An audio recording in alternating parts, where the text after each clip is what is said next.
Hola, ¿cómo les va?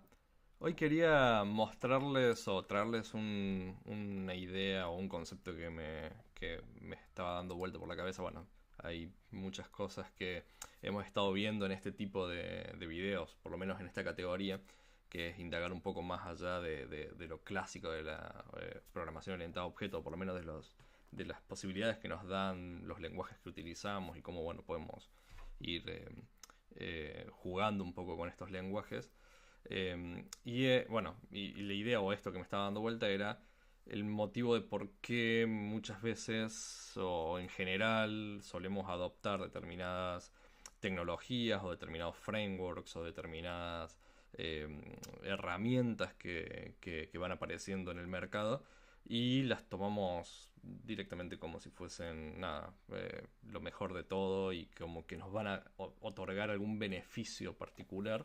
eh, Sin que en realidad tal vez no nos estén dando el beneficio que creemos que nos están dando. O sea, probablemente consideramos que nos mejoran, no sé, la performance o el rendimiento de nuestra aplicación, cuando en realidad o lo empeoran o no hay ninguna diferencia en lo que nos están dando. Y sin embargo la aplicación podría funcionar exactamente de la misma forma si la hiciésemos, no sé, de forma manual sin utilizar esa herramienta en particular. Entonces, por lo menos algo que hasta hace un tiempo, la verdad que no sé si actualmente todavía sigue pasando, pero algo que era muy, muy, muy buscado era, o por lo menos que siempre era una pregunta que, por ejemplo, se le hacía a los candidatos que trataban de aplicar para un puesto de trabajo en desarrollo de software, especialmente con tecnologías.net, con C Sharp y demás, era, por ejemplo, si sabían Linku. ¿Sí? O Link, o bueno, como quieran llamarlo. Y de alguna forma era lo que había que usar y más allá de, no, digamos, no vamos a hablar de utilizarlo con Entity Framework o cómo nosotros podemos utilizarlo para, no sé, no tener que necesariamente crear nosotros nuestras consultas SQL y demás cuestiones, sino específicamente para lo que es manejo de colecciones y listas de objetos, o sea, link para objetos. Y cómo empezamos a, digamos, de nuevo, esta idea de que siempre nos están preguntando o esperando que sepamos necesariamente eso como si fuese nada, una regla 100% necesaria. Eh, bueno, como les decía al principio, o sea, lo que me tenía en mente o lo que trataba la idea que trataba de tener o de generar era realmente cuál es el beneficio que nos otorga y si nos otorga algún beneficio al final, o sea, si realmente tenemos un beneficio al utilizarlo. Así que dije, bueno, vamos a hacer una pequeña prueba. Eh, lo que hice, lo tengo acá, lo vamos a ir agregando, simplemente crear un objeto como si fuese cualquier modelo de datos que tuviésemos en nuestra aplicación y que fuéramos a querer utilizarlo en algún momento o iterar o interactuar con este elemento.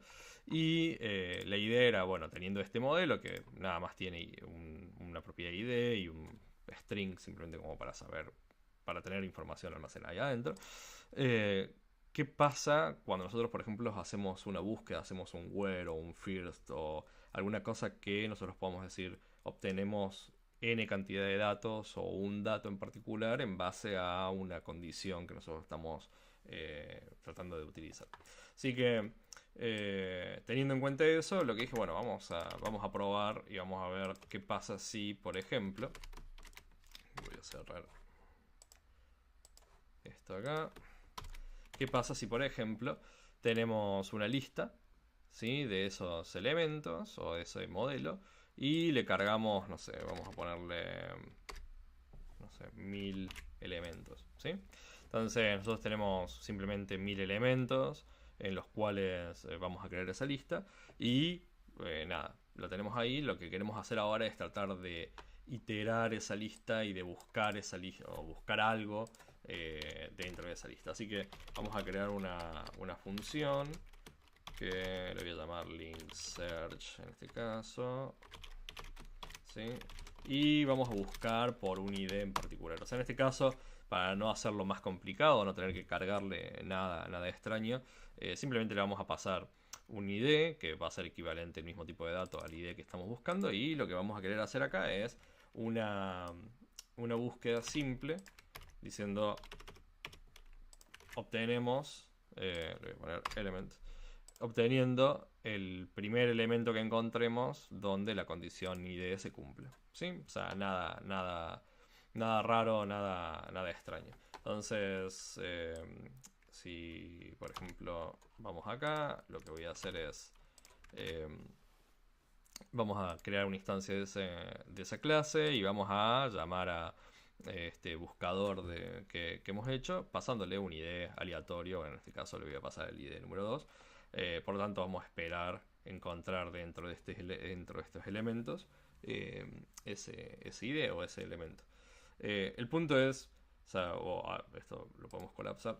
El punto es qué pasa en realidad sobre esta búsqueda, ¿sí? O sea, qué tan performante o qué tan mejor es que, por ejemplo, no sé, hacer un for each por todos los elementos que tenemos ahí y ir comparando con un if, haciendo if el ID del elemento es igual al ID que estamos buscando, y una vez que lo encontramos detener el for each o el for o el bucle que estemos utilizando y devolver ese elemento o hacer algo con ese elemento.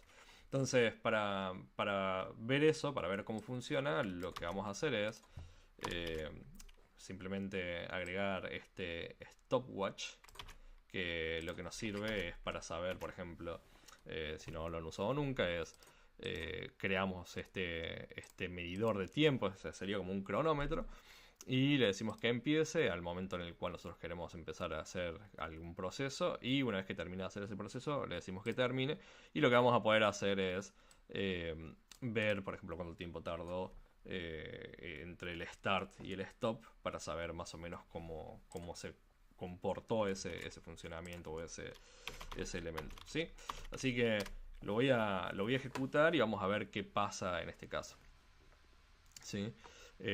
Obviamente lo que deberíamos tener es o sea, bueno, el resultado, esto es en milisegundos, por lo tanto tardó 1.1991 milisegundos. O sea, lo que debería ser relativamente rápido, ¿sí? O sea, o por lo menos no nos parece nada extraño.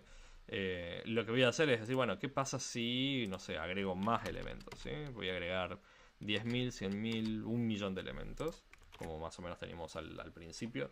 Creo que teníamos, a ver, creo que lo tenía en 1.000.000. No, lo tenía un poquito más, creo que eran como 10 millones. Y vamos a hacer la misma búsqueda para ver qué es lo que pasa. Obviamente el tiempo o la lentitud va a estar más dada porque tiene que primero crear esos millones de elementos en memoria y después hacer la búsqueda. Pero bueno, vamos a ver si eso es cierto o no. Y sí, la verdad que no hay mucha diferencia, y probablemente si lo corriéramos de nuevo no veríamos tanta variante. O sea, se debería mantener más o menos constante porque no estamos necesariamente incrementando tanto o estamos incrementando mucho la lista, pero no ha variado tanto el valor, ¿sí? Y mucho se puede ver, por ejemplo, a otros procesos que esté funcionando, en los cuales esté funcionando la computadora, como por ejemplo grabar y demás, lo que hace que cambie. Pero si vemos, por ejemplo, este valor y este valor son relativamente similares, podríamos llegar a decir. O sea, está todo dentro del mismo parámetro, y por lo tanto no nos debería preocupar tanto, incluso si hemos hecho un incremento tan grande de elementos, ¿sí? Ahora, el problema es, o la pregunta es, ¿qué pasa si, por ejemplo, en vez de buscar el número 2, busco, por ejemplo, acá tengo un par de pruebas más, busco, por ejemplo, el número 4000 o el número 60.000 y tantos o el número 700.000 y tantos, ¿sí? O sea, ¿qué pasa en estos casos donde voy a buscar elementos que también, o sea, es un solo elemento, pero no es el número 2, sino que está mucho más allá en la cantidad de elementos que tenemos, ¿sí? Y acá estoy dando un poco una pista en lo que quiero plantear, que es, por ejemplo, en el caso del número 2, vemos que nada, lo hizo bastante relativamente rápido.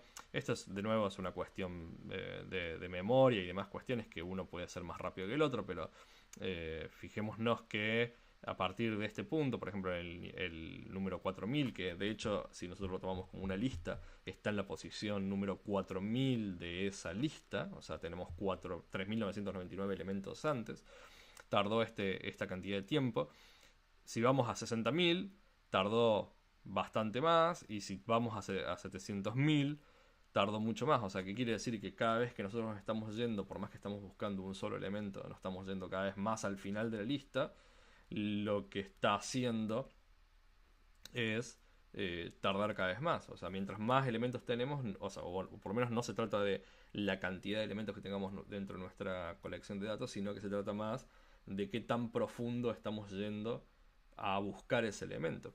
Y obviamente vemos que, o sea, el first o default, que es el que estamos usando acá para hacer la búsqueda, está haciendo algo que probablemente no estaríamos esperando. Por lo menos me pongo a pensar de que yo no estaría esperando esto, sino que esperaría que funcione de forma más performante, podríamos llegar a decirlo, ¿sí?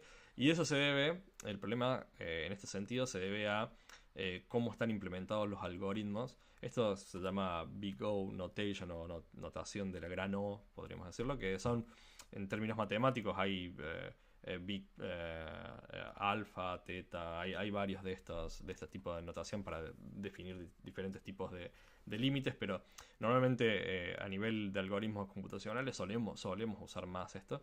No, la idea del video no es explicarlo, pero el punto es de que cada uno de estos algoritmos, o de diferentes tipos de algoritmos, diferentes tipos de aplicaciones o diferentes tipos de algoritmos matemáticos que nosotros podamos aplicar, van a tener una particular ventaja, o van a comportarse de forma diferente a medida que nosotros tenemos muchos más elementos y tenemos que hacer una búsqueda dentro de esa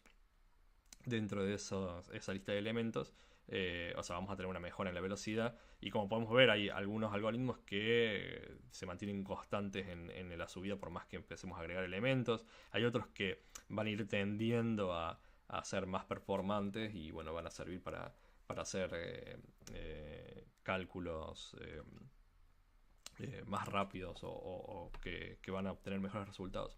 Entonces, el gran problema que tenemos con este first or default, o el where, o digamos cualquiera de los elementos que nosotros tenemos dentro del LINQ, cuando lo aplicamos a objetos, cuando lo aplicamos a un motor de base de datos, va a depender directamente de la consulta SQL que se genere, y el motor de base de datos sabrá cómo resolverlo y sabrá cómo hacer las cosas. Por lo tanto, puede cambiar la performance. O sea, ya no depende directamente de la implementación que tengamos del LINQ en este punto. Pero el problema está en que en el caso de las consultas normales, vamos a tener este resultado. O sea, ¿qué quiero decir con esto? Que si nosotros hubiéramos hecho acá un for para hacer lo que les decía al principio, la búsqueda de este resultado, no tendríamos ninguna diferencia en performance, o por lo menos no habría nada extraño. O sea, básicamente lo que está haciendo LINQ es ir elemento por elemento, desde el primero hasta el final, o sea, hasta el momento en que encuentre el elemento, preguntando por cada uno si la condición esta se cumple o no se cumple, ¿sí? Lo cual puede llegar a ser un poco peligroso si nosotros estamos trabajando justamente con grandes elementos y lo que estamos buscando es performance. Así que lo que hice fui a internet y busqué rápidamente un algoritmo. Hay muchos algoritmos. Hay uno que se llama Binary Search, o sea, búsqueda binaria, y ni siquiera lo revisé, pero parece bastante estándar.